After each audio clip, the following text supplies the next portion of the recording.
사회 맞춤형 제빵 실습 세 번째 시간 시작하겠습니다. 안정제에 대해 알아보겠습니다. 젤리나 바바로아 등 차게 먹는 디저트류는 부드러우면서도 탄력 있는 독특한 식감이 느껴지는데 그 이유는 과즙이나 생크림 등의 액체를 젤라틴이나 한천 등으로 굳혔기 때문입니다. 계라제를 크게 분류하면 단백질계의 젤라틴과 당질계의 한천, 팩틴으로 나눌 수 있습니다. 계라제의 대표적인 특징으로는 동물이나 식물의 세포막이나 세포를 형성하고 있는 물질입니다. 두 번째, 열에 잘 녹는 특성을 지녔습니다. 세 번째, 다수의 아미노산이 길게 늘어진 가늘고 긴 사슬 같은 구조가 서로 연결되어 있습니다. 이런 특성 때문에 계라제를 이용한 제품들은 수분이 아무리 들어 있어도 젤리나 바바로와 같이 탄력 있는 상태가 됩니다. 계라제도 종류에 따라 응거하는 조건이나 완성되었을 때 딱딱한 정도, 식감 등이 다르므로 겔화제의 성질을 충분히 이해한 뒤에 재료로 사용해야 필요한 제품을 만들 수 있습니다. 첫 번째, 한천에 대해 알아보겠습니다. 해초로부터 추출한 계라제인 한천은 주로 양갱 등의 화과자 제휴로 많이 쓰입니다. 원래 한천은 해초의 세포 조직을 구성하는 팩틴과 같은 다당류로 응고력이 강해 10%만 첨가해도 굳힐 수 있습니다. 응고점은 30에서 40도씨 정도로 비교적 높고 젤라틴과 달리 실온에서도 굳힐 수 있으며 융점은 70도씨 이상으로 기온이 높은 여름철에도 녹지 않는 장점이 있습니다. 한천은 설탕과 같이 당분 함유량이 높은 재료와 섞는 경우가 많은데 당도가 높을수록 강도도 높아지고 당도가 40% 이상 되면 굳혔을 때 투명도 또한 높아집니다. 한천도 젤라틴과 같이 산에 약해 산미가 높은 레몬 등에 한천을 넣어 가열하면 잘 굳지 않습니다. 따라서 산이 강한 과즙을 사용하려면 끓여서 열을 식힌 다음 한천액에 과즙을 넣어야 합니다. 일반적으로 쓰는 한천은 막대기 모양으로 건조시킨 것으로 나파주, 글라사주, 아이스크림, 셔벳 등의 안정제로 많이 쓰입니다. 두 번째, 젤라틴에 대해 알아보겠습니다. 젤라틴은 입에 들어갔을 때의 식감과 목에서 넘어갈 때의 부드러움, 독특한 유형성 때문에 무스나 바바루아 등 양과자의 겔화제로 가장 많이 쓰입니다. 젤라틴의 원료는 소뼈나 돼지의 껍질에 함유되어 있는 콜라겐이라는 단백질로 소모 모양의 고체입니다. 이 콜라겐의 구조는 가열을 하면 불안정해지는 성질이 있습니다. 따라서 동물 조직을 뜨거운 물에 끓이면 콜라겐 구조가 무너져 이를 구성하고 있는 단백질, 즉 젤라틴이 녹아 나옵니다. 현재 시판되고 있는 젤라틴은 판 모양으로 굳혀 건조한 판 젤라틴과 끈 상태로 건조시켜 분쇄한 분말 젤라틴 두 종류가 있습니다. 젤라틴은 굳어지면 망조직의 구조를 갖춰 독특한 탄력을 지닙니다. 다른 응고제와는 달리 망구조가 비교적 녹기 쉬워 기온이 높은 여름철엔 냉장고에 보관해야 하는 등 다른 응고제보다 온도 관리에 주의해야 합니다. 젤라틴 사용 시 주의점은 동물의 뼈와 껍질에 함유된 단백질을 따뜻한 물을 이용해 추출한 것으로 단백질을 녹인 액체에 단백질을 분해하는 물질을 첨가하면 젤라틴 조직이 여기저기 절단되어 응고 능력을 상실합니다. 대표적인 것으로 파인애플, 키위, 파파야, 무화과 등의 과일을 들 수 있습니다. 이 과일들 속에 단백질을 분해하는 효소가 들어 있어 생과일을 그대로 사용하면 젤라틴이 굳지 않습니다. 따라서 생과육을 젤리 등에 넣으려면 먼저 과육이나 과즙을 60도씨까지 가열해 단백질 분해 요소의 활동을 막거나 혹은 열 처리된 통조림을 사용해야 합니다. 또한 젤라틴은 단백질 분해 효소뿐 아니라 강한 산이나 열에 의해서도 성질이 변하기 쉽습니다. 산미가 강한 레몬 등을 젤라틴에 넣어 높은 열에서 가열하면 단백질이 변하거나 쉽게 분리돼 차게 해도 굳어지지 않습니다. 이처럼 강한 과실을 이용한 젤리나 바바로 등을 만들 때는 섞는 시간대나 온도 등을 반드시 고려해야 합니다. 세 번째, 펙틴에 대해 알아보겠습니다. 잼은 과일, 야채에 대량의 설탕을 넣어 끓여 만든 것으로 독특한 걸쭉함이 있는 가공식품입니다. 이 걸쭉함이 있는 과일과 야채 안에 펙틴이라고 불리는 천연 겔화제가 풍부하게 함유되어 있기 때문에 잼이 만들어진 것입니다. 펙틴은 원래 야채나 과일의 세포복이나 세포질 속에 있는 것으로 세포의 딱딱함을 조절하거나 세포의 모양을 형성하게 하는 중요한 역할을 하는 물질입니다. 이러한 펙틴의 함유량은 과일의 종류에 따라 조금씩 다르지만 거의 대부분의 과일과 야채에 들어 있습니다. 또 같은 종류의 과일이라도 성숙 단계에 따라 펙틴의 함유량이 크게 다른데 미숙한 과일로는 잼을 만들 수 없습니다. 따라서 과일이 점점 익어감에 따라 펙틴의 양이 증가해 다량의 설탕과 강한 산이 생기면서 젤리 상태의 그물 구조를 만듭니다. 과일 안에 함유된 펙틴의 상태는 과일의 성숙도에 따라 크게 달라지는데 품질이 좋은 잼을 만들기 위해서는 적당히 성숙된 과일을 사용하고 펙틴 양이 적은 과일은 시간되는 펙틴을 첨가해서 걸쭉함을 보충해야 합니다. 제빵 이론에 대해 알아보겠습니다. 빵이란 밀가루 혹은 그 외 곡물에 이스트, 소금, 물 등을 가해 반죽을 만든 후 이를 발효시켜 구운 것을 말합니다. 빵은 팽창 형태, 익히는 방법, 틀 사용 유무, 제품 등에 따라 분류할 수 있습니다. 빵의 분류. 빵의 분류의 기준은 팽창 형태, 익히는 방법, 틀 사용, 제품에 따라 분류할 수 있습니다. 팽창 형태에 따른 분류로는 무발효빵, 발효빵, 숙성빵이 있습니다.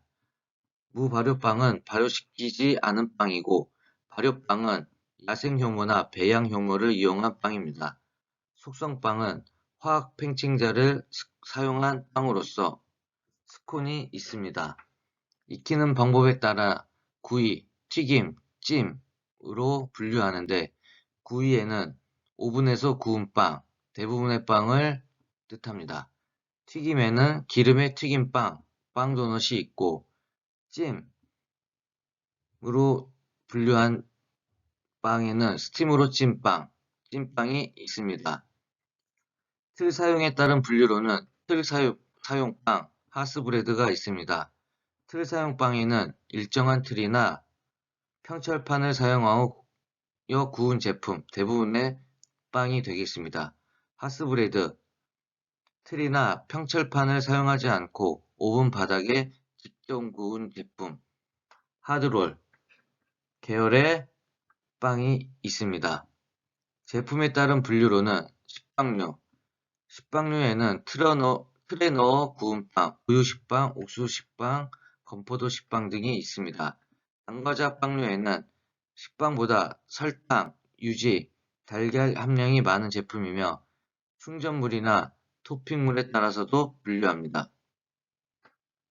특수빵류에는 여러 빵의 배합률에 각종 농수산물을 전처리하여 이용하거나 만드는 법이 특이한 빵이 있습니다. 프랑스빵, 하드롤, 더치빵, 모카빵 등이 있습니다. 조리빵류에는 식빵이나 모닝빵에 야채나 육류 등의 충전물을 넣어 식사 대용이 가능하게 만든 빵, 피자, 햄버거, 모닝롤 등등. 요즘 조리빵 종류는 어떻게 만드느냐에 따라 많은 종류들이 있습니다. 튀김빵류는 기름에 튀긴 제품으로 빵 도넛이나 크로켓 등이 있습니다. 빵의 제조 방법에 대해 알아보겠습니다. 첫 번째, 스트레이트법.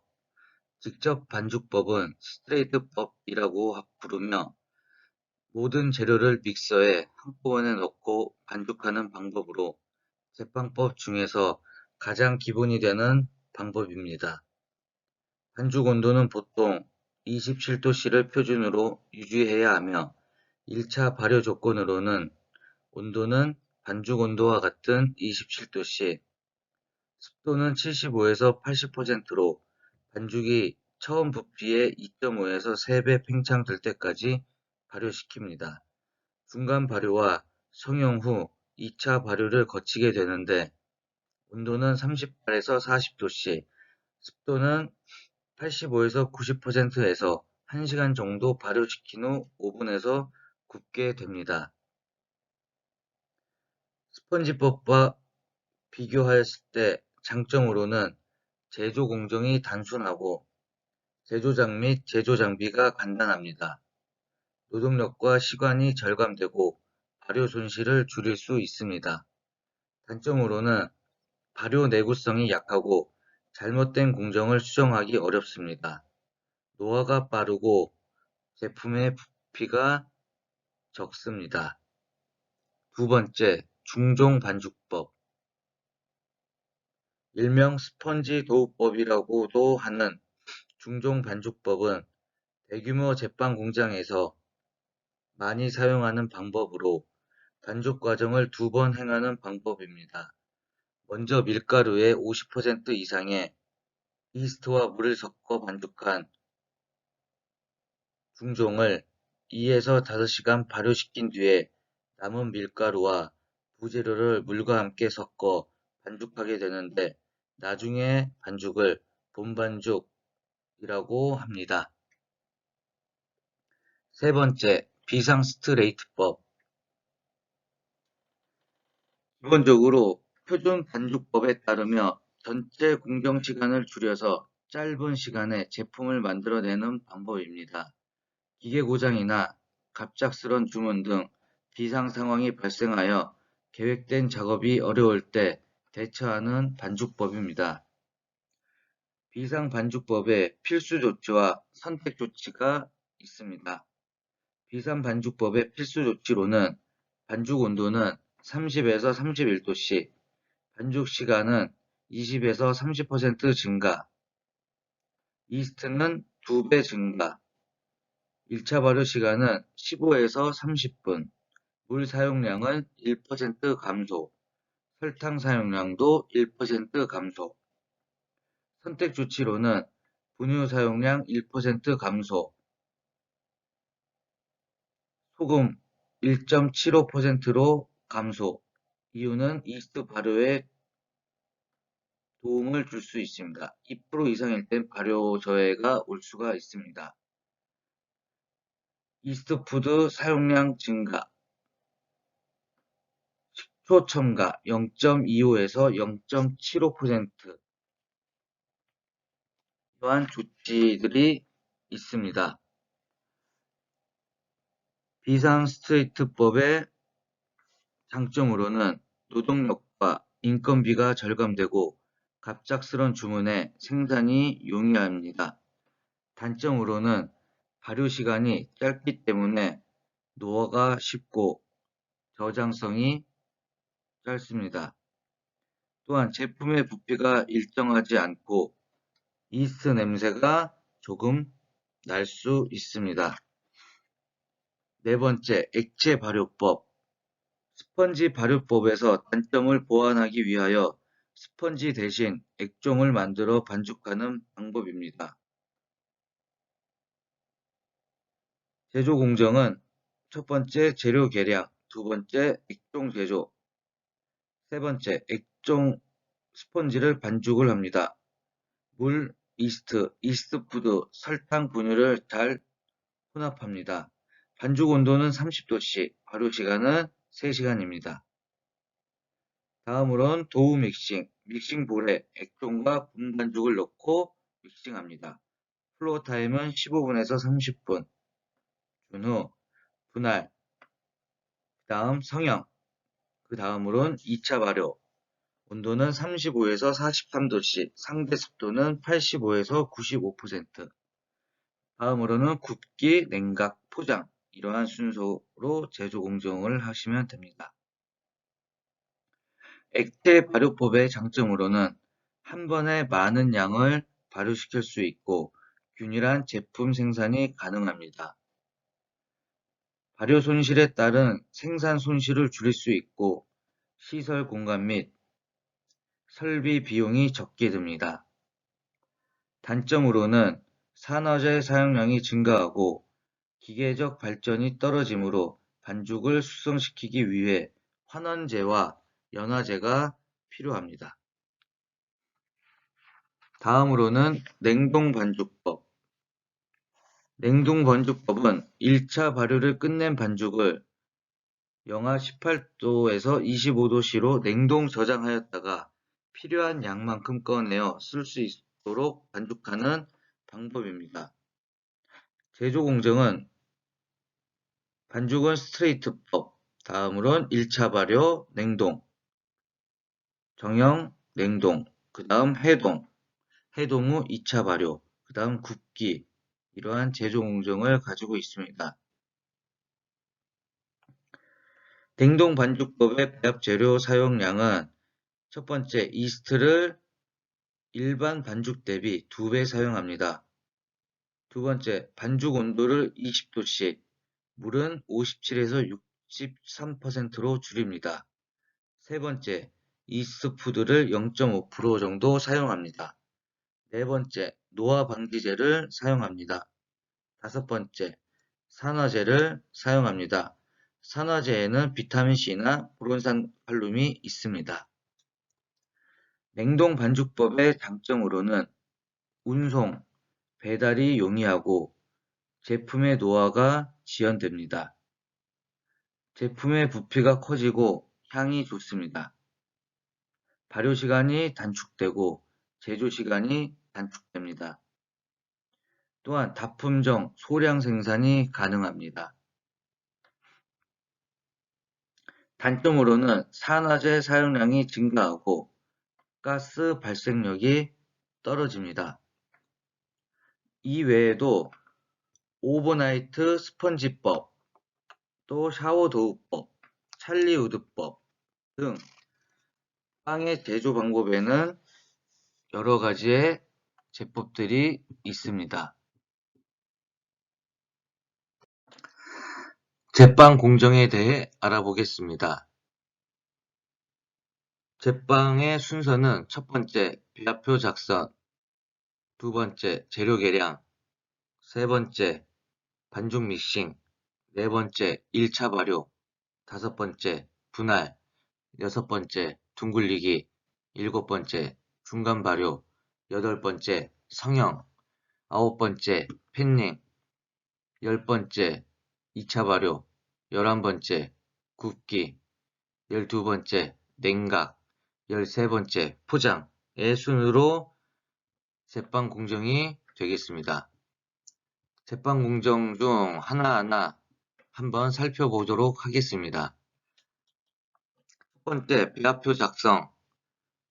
밀가루를 100으로 기준하여 각각의 재료를 밀가루에 대한 백분율로 표시한 것으로 제빵업계에서 배합률을 작성할 때 사용하며 제품 생산량의 계산이 용이합니다. 두 번째, 재료 계량. 모든 재료를 배합표에 따라 정확하게 계량하는 것이 매우 중요합니다. 재료는 부피로 계량하지 않고 저울을 사용하여 무게로 계량합니다. 저울의 취급 시 움직임이 없고 수평한 곳에 올린 후 저울의 바늘이 원점에 있는지 확인하여야 합니다. 0점 조절이라고 합니다. 믹싱을 하기 위한 원재료나 부재료의 전처리에 대해 설명하겠습니다. 가루 재료는 밀가루, 탈지분유 등 가루 상태의 재료는 채를 쳐 사용합니다. 채를 쳐서 쓰는 이유는 가루 속에 이물질이나 덩어리를 거르며 두 가지 이상의 가루를 골고루 섞기 위해서입니다. 생이스트. 생이스트는 밀가루에 잘게 부숴 넣고 혼합하여 사용하거나 물에 녹여 사용합니다. 우유는 사용 전에 한번 가열 살균한 뒤 파괴해서 사용합니다. 물은 반죽물의 양은 밀가루 단백질의 양과 질에 따라 다소 차이가 있으므로 흡수율 등을 고려하여 정한 다음 반죽 온도에 맞게 물의 온도를 조절합니다. 세 번째, 반죽 미싱. 반죽이란 밀가루, 이스트, 소금, 그 밖의 부재료에 물을 넣고 균일하게 혼합하여 반죽의 글루텐을 숙성 발전시키는 것입니다. 첫 번째로 반죽의 목적은 모든 재료를 균일하고 분산시키고 혼합합니다. 두 번째, 글루텐을 숙성 발전시킵니다. 세 번째, 수화시킵니다. 반죽의 성형 원리, 밀 단백질 중 글리아딘과 글루테닌이 물과 혼합되면서 점탄성 물질인 글루텐이 형성됩니다. 이 글루텐이 전분과 함께 가스를 포집하면서 빵의 구조가 형성됩니다. 반죽의 6단계에 대해 알아보겠습니다. 첫 번째, 픽업 단계. 모든 재료를 균일하게 분산시키고 골고루 혼합 및 수화하는 단계입니다. 두 번째, 클린업 단계. 반죽이 한 덩어리가 되고 믹싱볼이 깨끗해집니다. 두 번째, 글루텐이 조금씩 형성됩니다. 세 번째, 유지와 소금을 투입합니다. 네 번째, 장시간 발효빵, 유럽빵, 프랑스빵. 세 번째, 발전 단계입니다.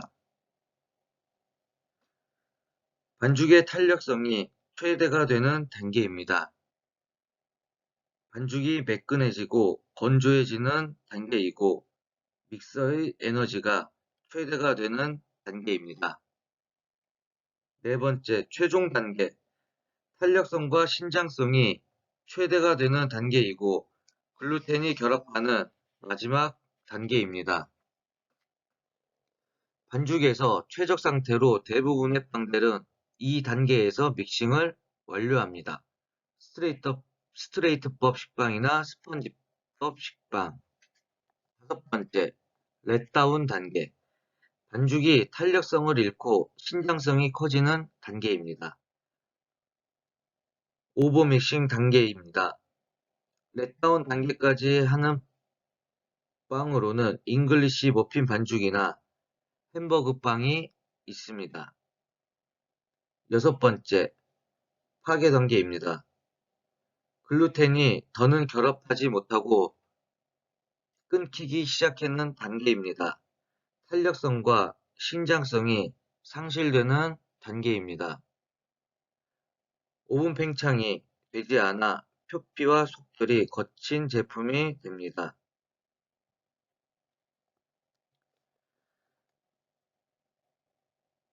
반죽의 흡수율에 영향을 미치는 요소에 대해 살펴보겠습니다. 단백질 1% 증가에 흡수율이 1.5에서 2% 증가됩니다. 손상 전분 1% 증가에 흡수율이 2% 증가됩니다. 클린업 단계 이후 넣으면 흡수량이 증가합니다. 분유 1% 증가 시 흡수율도 0.75에서 1% 증가합니다. 연수를 사용하면 글루텐이 약해지며 흡수량이 적고 경수를 사용하면 글루텐이 강해지며 흡수량이 많습니다. 설탕 5% 증가 시 흡수율은 1% 감소됩니다. 온도가 플러스 마이너스 5도씨 증가함에 따라 물 흡수율은 3도씨 증감합니다. 반죽 시간에 영향을 미치는 요소에 대해 알아보겠습니다. 반죽 시간이 길어지는 경우에는 반죽량이 많고 회전 속도가 느릴 때 설탕 사용량이 많으면 반죽의 구조가 약해지고 분유, 우유량이 많으면 단백질의 구조를 강하게 합니다. 물과 유지량이 많으면 글루텐 형성을 저해합니다. 밀가루 단백질의 양이 많고 숙성이 잘 되었을수록 반죽 시간이 길어집니다. 반죽 시간이 짧아지는 경우로는 반죽량이 적고 회전 속도가 빠를 때, 유지를 클린업 단계 이후에 넣으면 반죽 시간이 짧아집니다. 반죽 온도가 높을수록 반죽 시간이 짧아집니다. 제빵 공정 중 네 번째 1차 발효는 다음 시간에 시작하겠습니다.